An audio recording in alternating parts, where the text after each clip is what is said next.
Hey folks, Kyle here at Ace and Desert. Welcome back to yet another video. Today we're back here to do another fun system video. Today I thought we'd do a little bit of a deep dive into the system of precision, or like exactly really like what a full precision system could be. So I thought I'd share with you kind of like two basic sets of raw notes that I have with that I've had used in the previously with two different partnerships. These are not my main notes. That I've play in my most like competitive partnership, but like these are like kind of two basic like good pickup cards. I have played for people, smart people that have had some precision experience that like want to play a like good pickup precision system. So I thought we'd kind of go through that. Maybe I'll share more of my like advanced notes in the other video. There probably are. I haven't looked at these notes that in depth. There probably are some great ideas given to me by other people. I'd like to thank some people that have given me great precision ideas over the years. My mentor Dave Caprera, uh, friend in Chicago Mark Stein that used to play. That was one of my main introductions to precision from him. And these notes come from uh, two partners that I played with like a few years ago. This is like a system I played with Andy Parham, who's a player out here in Phoenix, and then my other system that I'll show you was one that I played with Li Wei Zhang, who was my partner for the collegiates back in 2019. So we'll kind of look through both sets of notes. So the one I have on the screen is one based off of Standard Amount of Precision by Dan Neal. It uses kind of the more like basic good pickup structure. And then the other set I'll show you is my transfer precision structure. Now, if you watched my last video, I kind of mentioned like four basic versions of precision. One is like natural 5 plus positives. One is this standard amount of precision version, which is based on like Meckwell Light. I mentioned my transfer positive system at the beginning of the video as like an improvement over kind of like the basic version. And then I also mentioned KK Relay and Symmetric Relay. So this video, we're gonna dive into the standard amount of precision version and the transfer precision version. The standard amount of precision version, I think this is probably like the best, easiest system to pick up if you want to pick up a basic precision partnership. So I think this is kind of like the most important to cover. And then the other version, the transfer precision, is just a straight improvement on natural positives in my book, and it covers a lot of the same principles. So I thought it would give you a good idea. And then KK Relay and all of that. I could definitely do my own video on that. But that stuff's more based off like of a specific book. Where like the standard modern precision book, like these principles are out there from that book by Dan Neal, which is great. You should go check it out. A lot of what I have in here is modified based on that. I don't play Dan's exact system, except for some of the ideas like a Club of Heart. But like these are all ideas taken from Meckwell anyway, so pretty public domain. But we can get more into like a specific cool relay system and ideas for another video if people want it. So without further ado, let's get into this. So I haven't looked at these notes. I just kind of opened them up. I'm like, oh, these are like cool notes I'm playing. And I thought we'd just kind of talk through like the different opening bids and things, just give you like wide overview things, not get like too caught in the weeds of like what were in my system notes. So this version of the system with Andy, we were playing a strong club. We were playing a traditional 2 plus short diamond, a major natural 5 plus cards. Andy, we were doing variable no trump, so we were doing weak no trump non vol, and 14 to 16 vol, as well as in, I guess, 4th seed in 3rd vol. I probably won't focus as much on the weak no trump today because it's a less important part of the system, though I was also doing something similar with Leeway actually. And then a traditional 2 clubs opening, traditional precision 2 diamonds, classic preamps. When we play 2 no is 22 to 24. I think that was Andy's preference for how to parse the balance. I probably would not be my preference because I think the split range of like 20 to 21, and I guess we did it to have a split range. So a 2-no rebid is like 20 to 21. Then we might have used Kokish for the really strong hands. This isn't so bad. I do something similar with my other partner, Sarek Oil, and 2-for-1. So you can see these are kind of like the KK positives we played. So a diamond negative, a heart is most minimum game forces, denying 5 spades. A spade is any game force of 5 spades. We played a natural one though, which is interesting. Yeah, all of these are like natural 12 plus. And then the rest we kind of stole. Actually, I think from the David Berkowitz book. I think it's called Precision Today. There's one other author on that I can't remember. I'm sorry for forgetting that. But that's like a very good book for like what standard like precision since like the early 2000s are. Like, definitely recommend that. It's a good read. So we kind of took the traditional structure from that, which is like using two spades for like these weird 4x1s, and then two no for like really big balanced, and then the three level I think we just did is weak. So then this is getting into some of our structure. So standard amount of precision plays a club, a diamond, a major as natural and forcing around. Um, we played. Okay, I think this was like something special from this specific partner. Where we played a heart as like kokishish was an extra step. You don't have to focus too much on this, but like these are the kind of the traditional ish responses using traditional standard amount of precision. A spade would be 4 plus 0 to 7.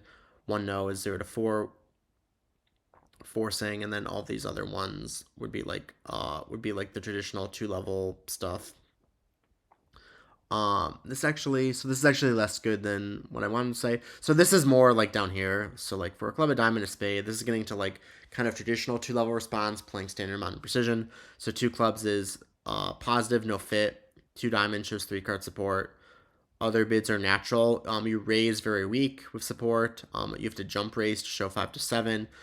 You could play two no plus ish, various ways to show shortness. Some people play a club, a diamond, a major, three minor as natural, invitational, like 6 to 7, or not invitational, but invitational in context for a 0 to 7 tip in, and then one no is like 0 to 5. So this is like more.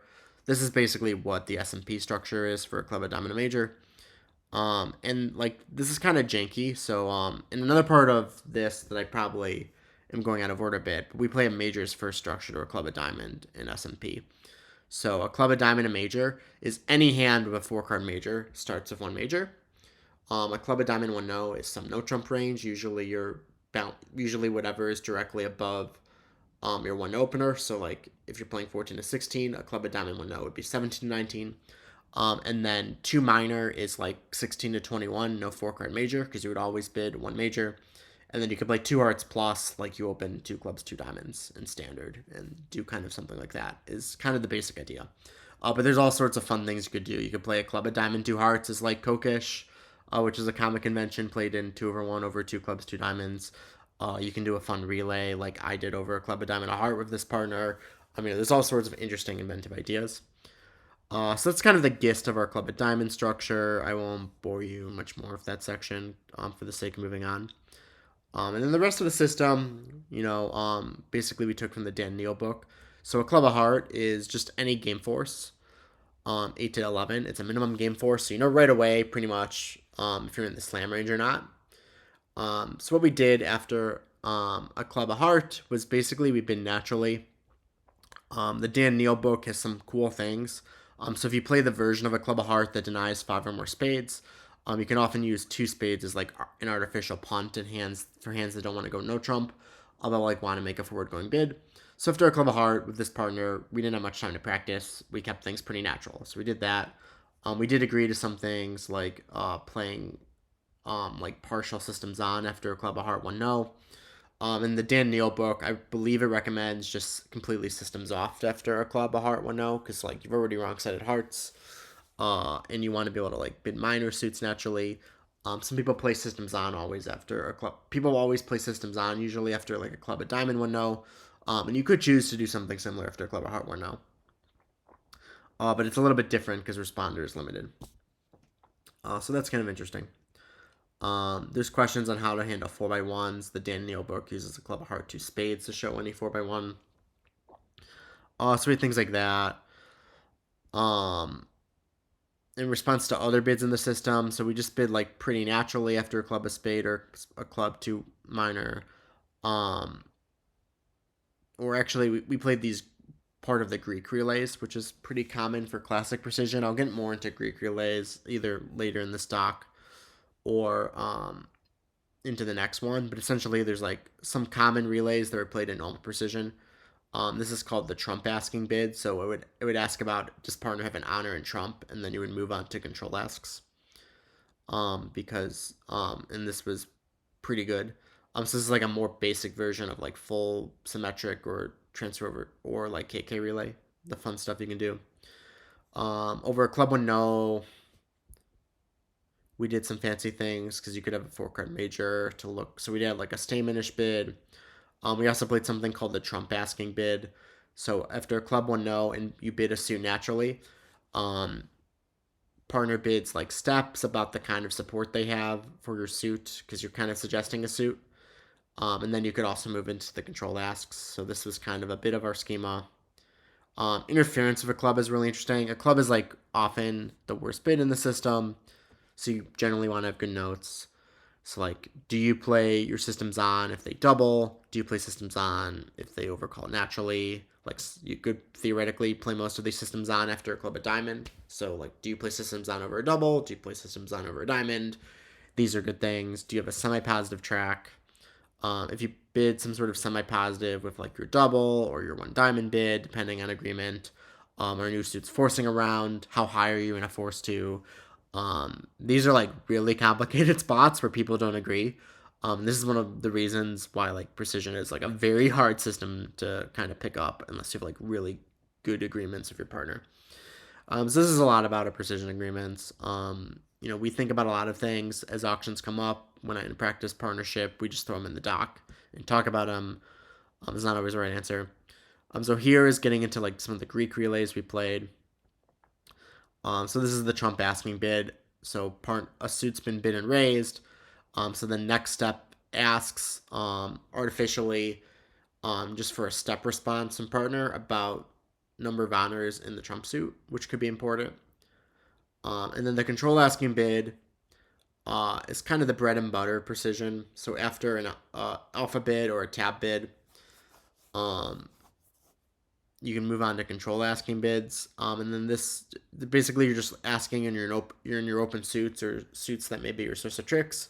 You want to find information from partner if they have honors and stuff in that suit. So it's sort of like Blackwood, but it's often starting at the 2 or 3 level. And there's a lot of steps to cab. So normally the very first suit you choose to ask about, you have more room to ask for information. Like you have more steps. You usually use 5 steps to cover the first ask in a suit. But then once you get like beyond 3-0, you have less room. So you have to be a little bit more discreet and kind of look fishing for cards in partner. So we might reduce that. So now the reason like this works particularly well playing standard modern precision is because the positives that aren't one heart, you only play these over the positives that aren't one heart, and you know you're in the slam zone because when you open a club and the positives are 12 plus rather than 8 plus. So like if you can agree a suit at the 2 level, this is not bad because like you're pretty much safe to like 4-0 or 5 of a suit. Theoretically, if you're in the slam zone. So it's not, particularly if you find a fit. So particularly, like, this isn't so bad. It's probably, if you get to have an auction like this, if you are given the space, it's probably better than standard. So that finishes off a club. And then in a diamond, so this kind of gets into our diamond structure. A diamond works pretty much like standard, except you don't know if it might only be 2 diamonds. We played an artificial 2-club game force because for a variety of reasons. When a diamond doesn't show diamonds, 2 clubs doesn't really have to show clubs. You're just kind of trying to figure out if partner is balanced, or if they have suits, or if they have diamonds. And that's all kind of a question. So with this partner, I didn't really like this structure very much, but we played always bid 2 diamonds with real diamonds and unbalanced in a real long diamond suit. We bid 2-0 balanced with any balanced hand. Which wasn't great because you may wrong side 2-0, you may wrong side a stopper, but this bash approach isn't necessarily so bad because we're game forcing often with a heavier amount of hands. A 2-club game force typically denies a good 5-card major, for example. So like, if partner's bidding 2-0, kind of regardless of their major suit stoppers, like responder often has extras. They're often more balanced because when they bid hands like 2 clubs, so it was less bad. It wasn't so bad. Then we agreed 2 majors showed 4 major in diamonds. In my regular precision partnerships, we usually do 2 diamonds waiting, any hand with 5 diamonds. And then usually my other partnerships, we play 2 major is less than 5 diamonds and a 4 card major. And then 2 no promises stoppers. So there's different ideas you could do here. A popular thing over a limited opening system is to play this convention reverse Flannery. So a club 2 hearts shows 5 spades and 4 hearts. And that's because this is a difficult hand to show in standard. If it goes a diamond, a spade, you might miss a heart fit, for example. Particularly if they interfere, like it would have to go like a diamond past a spade, and then they bid like 2 clubs or 2 diamonds natural, like something to just be annoying. And you could miss a heart fit. Is like part of the reason. There are other reasons too. Um, Particularly like these cover like 1 bid hands and somewhat invitational hands of spades and hearts. It helps a little bit, particularly with the short diamond, because the short diamond you just get less information about opener's hand. So it's actually better for opener to generally make decisions most of the time, because a little bit more than other bids in a limited system, where usually a responder is game forcing and getting information about partner's hand. Because a diamond shows less, like the more you can show partner immediately as responder, kind of the better. So like it's definitely popular. We play 2 diamonds as natural and forcing inverted. I actually was reading Jeff Hampson and Eric Greco's like published notes on like some WBF thing or the USBF the other day, and I found it's actually pretty common to play 2 minor as natural and like forcing in 1 round, not necessarily having either game forcing. And I thought there was an interesting idea over a diamond, so that's kind of cool. So other things in these notes. A minor, major 2-no. People often plays like this bridge winner's death hand, showing 6 minor, 3 major. This comes up with like Gazilli, but like you don't have a natural 2-no showing 18 and 19 because these bids are limited. So you have a room for more fun artificial things if you want to think about them. Other bids here. So this was for our weak no trump. Basically, like our 14 to 16 balanced hands were kind of stuck after a diamond 1-no because we like to bid a diamond 1-no light. So we're kind of inventive of interesting solutions to still invite and not get too high. So we were playing around with that. Not very important. If you have an interesting solution for that with weak no trump, actually message me because that's something I'm thinking about in a few of my precision partnerships. Because I suddenly have 2 precision partnerships again as of the last like 3 months, and I haven't had a strong precision partnership in a while. So this is all like interesting kind of theory stuff you can play with because you have a lot of extra space in your system. So like precision is nice because you just like you have like a lot of these extra customizable spots basically because of the limited openings. So if you're a mad scientist, you can like define a bunch of extra auctions in your system, and do cool things. So we're debating things like these are just a bunch of things we're thinking through. You can play a pretty traditional 1 major opening. This isn't really anything fancy. This partner, we tried to play some 1 major 3 minor jump shifts as natural invitational. We really just played pretty standard. The one funny thing I did in this partnership is playing the weak no trump. We played a convention called Gazilli, which is normally done in 2/1. I love Gazilli in 2/1, but it's kind of silly in precision. This partnership, we tried it because we were frustrated with how to handle like the 14 to 16 balanced, and we didn't want them to get lost. So we actually made a club like pretty much 17 plus, if balanced, vulnerable. So we were like playing around with like tightening a club to be slightly stronger.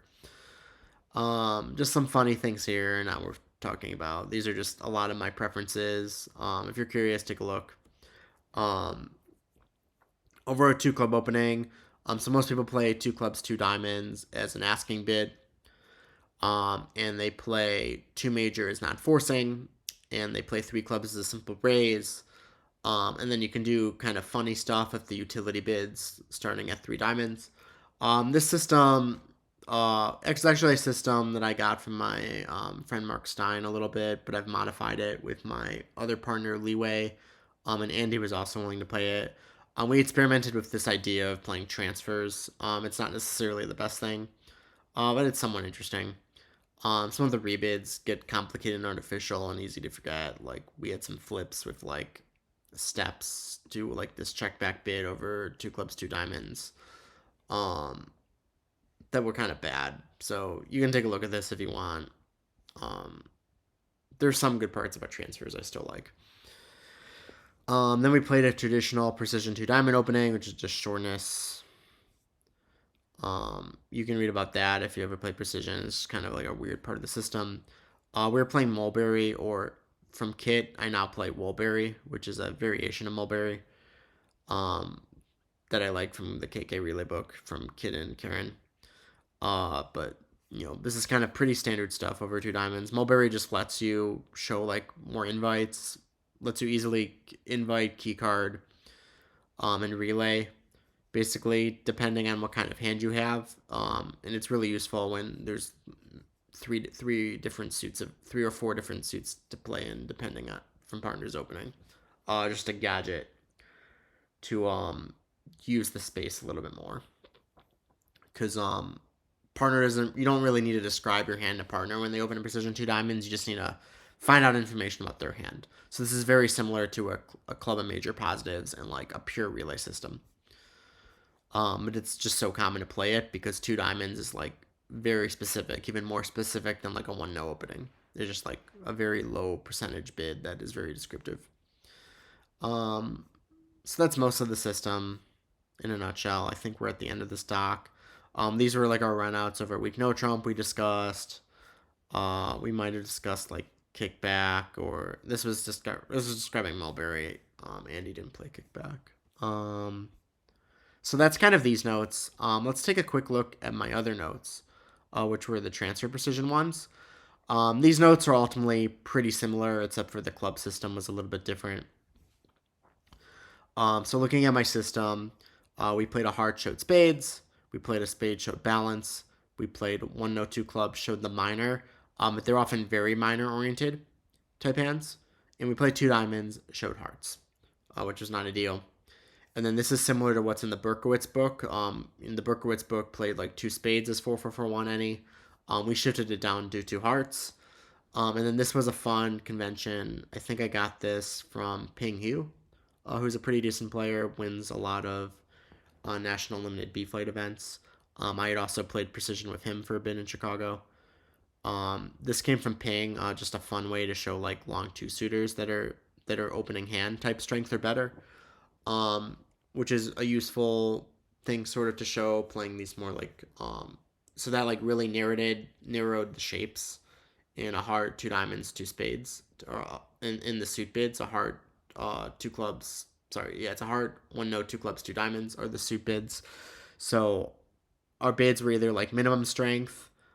If the bids had extra shape, they were weak. So if partners like showing like a 5-5 hand, you knew they didn't have much, which was helpful. Because like these 5-5 bids are like, unless it's like a very bad misfit, like these are just slamish hands. Which the system took up a lot of space, but it wasn't so bad because you could usually play 3-0, or you just find partner shows two 5-card suits and hits an 8-card fit, and you bid slam. So it was a good system. So the Club of Diamond system. So with this partner, what do we do here? So this is playing a system I like more for precision, which is using a Club of Diamond and Major as non-forcing. So we played a Club of Diamond and Major as majors first, but limited to 21. So given it was limited to 21, you could pass. And then we basically played one no as natural normal. And then actually this partner so these were like my leeway notes, but these were adapted notes that I updated a few months ago to maybe play with another partner at the Phoenix National that we didn't end up playing.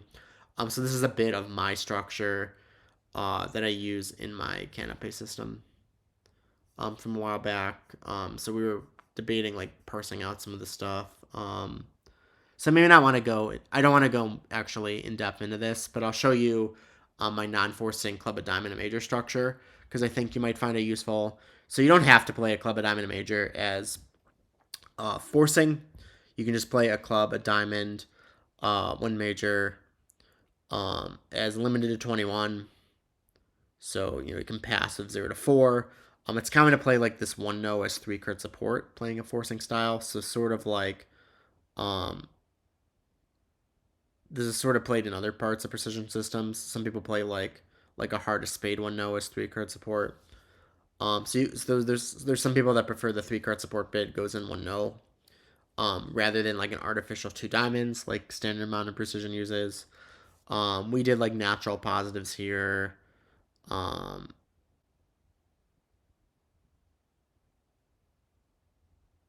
Nothing that fancy over like a club of diamond. I'm just thinking what else is in here.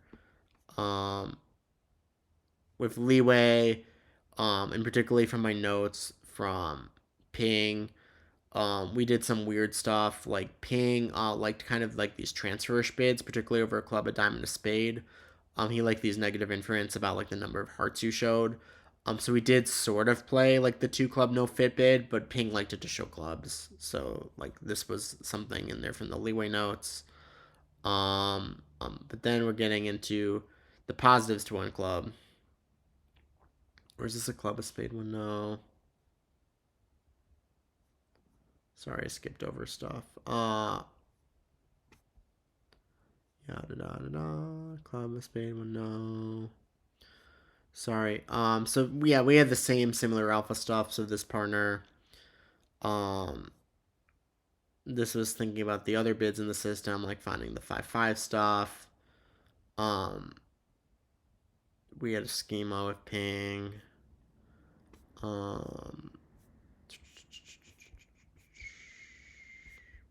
Yeah, everything else was pretty similar. So I think that's about it for this video. I don't want to get too deep into like things people have shared with me that I'm not necessarily sure they would want shared. So, but I gave you kind of like the brief system overview for the main things, and I hope that gives you some ideas of like fun things you could do in a precision system. There's definitely a lot of different universes and worlds and like kind of things you could do. And it really is fun. There are good things and bad things about a club. We didn't really talk about the weaknesses of a club, which is really the club opening and competition, which I'll probably definitely do another video on at some point. Like, what are the weaknesses of a bidding system and like what are common problem things that come up for each bidding system. Could definitely be its own video. But we kind of talked about like structure of the system rather than strengths and weaknesses today. But this is just to give you an idea of like 2 structures you might play over a strong club. Particularly like if you're just starting out, like you don't necessarily want to overcomplicate your system. I think the worst thing I've done in a lot of my precision partnerships is overcomplicate the system too early so that when we're practicing, we just have mistakes all the time. Like if you're going to play a new precision partnership, you should start like even in 2-over-1, this is good advice. You should start with a new system that's like as bare bones as possible. Is what I would really highly recommend. Like you don't want to overcomplicate things and have agreements you're gonna forget or have ambiguity in spots from like conflicting agreements. So like when you're designing a system like this, and I hope this gives you some idea of how you might design like system notes too. Like if you're not playing a standard 2-over-1 system, I find having like a Google Doc like this just like so essential. Like you gotta just be able to slap things on a page, have conversations with your partner and talk through notes in a smart, intelligent way. You have to both be able to print and review notes yourselves because ultimately people have different learning styles. Anytime I play a complicated system with a partner at a national, we print our notes. We meet up like 24 hours before the first day we play, and we go through the entire notes again. We talk in person. On the plane, I will print my 5 to 100-page packet of notes. For that tournament for all my different partners I'm playing with, and I will annotate and I will write all my questions I have. I will write down things I think I'm gonna forget. I will write down things I think they might forget or like not be on the same wavelength of me from like things I remember from me recently practiced. And like you just got to be smart of like how you do these things because you can see there's a lot of moving pieces here.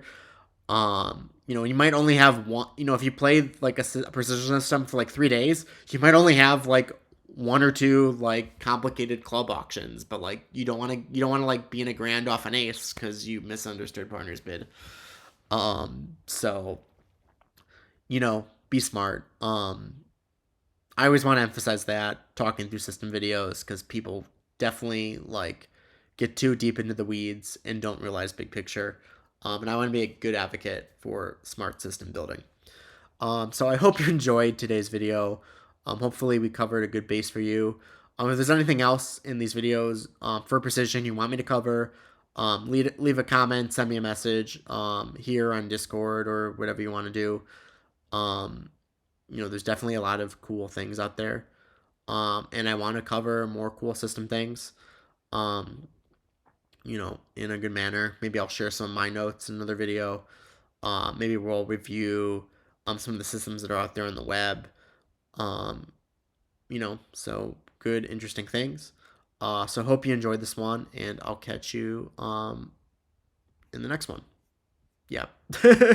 Ending these videos is always weird sometimes. Thank you. Have a good one. Peace.